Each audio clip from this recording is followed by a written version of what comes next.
జిల్లాలోని ప్రముఖ పుణ్యక్షేత్రమైన వేములవాడ రాజన్న ఆలయ గోశాలలో కోడెల మరణ మృదంగం కొనసాగుతోంది. అధికారుల నిర్లక్ష్యమో నిర్వహణ లోపమో గాని మూగ జీవాలు మాత్రం ప్రాణాలు కోల్పోతూనే ఉన్నాయి. శుక్రవారం 8 కోడలు మరణించగా శనివారం మరో 6 కోడలు మృత్యువాత పడ్డాయి. దీంతో కేవలం 2 రోజుల్లోనే మొత్తం 14 మొక్కు కోడలు మృతి చెందడం భక్తుల్లో ప్రజల్లో తీవ్ర ఆందోళన కలిగిస్తోంది.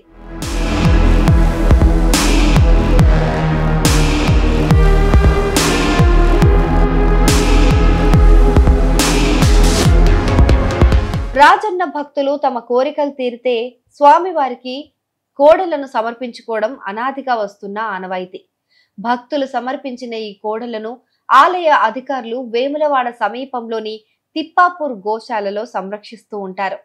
గత కొన్నేళ్లుగా అవసరమైన రైతులకు ఈ కోడలను పంపిణీ చేస్తూ వచ్చారు.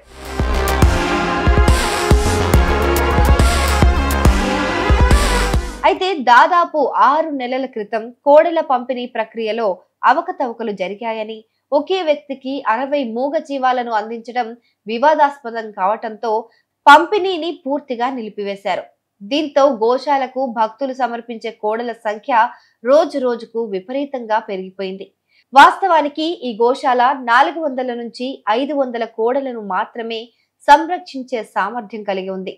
కానీ ప్రస్తుతం ఇక్కడ 1250కి పైగా కోడలు ఉన్నట్లు అధికారులు గుర్తించారు. సామర్థ్యానికి మించిన జీవాలను నిర్వహించలేకపోవడం, వాటికి సరైన ఆవాసం, పచ్చగడ్డి వంటి ఆహారం లేకపోవడమే ఈ వరుస మరణాలకు ప్రధాన కారణాలుగా తెలుస్తోంది. రోజు కేవలం 400 కోడలకు మాత్రం పచ్చిగడ్డిని అందిస్తున్నట్లు సమాచారం.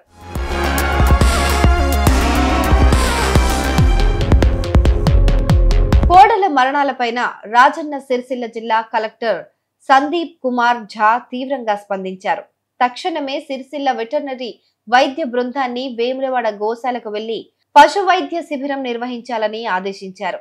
కలెక్టర్ ఆదేశాలతో వేములవాడ గోశాలకు చేరుకున్న డాక్టర్ అంజిరెడ్డి నేతృత్వంలోని వైద్య బృందం కోడలను పరీక్షించి ప్రాథమిక నివేదికను వెల్లడించింది.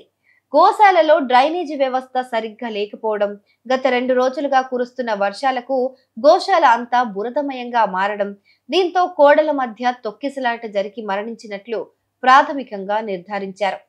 అనారోగ్యంగా ఉన్న వాటికి వైద్యం అందిస్తూ పరిస్థితిని పూర్తిగా సమీక్షించి సమగ్ర నివేదికను కలెక్టర్కు సమర్పిస్తామని వైద్య బృందం తెలిపింది.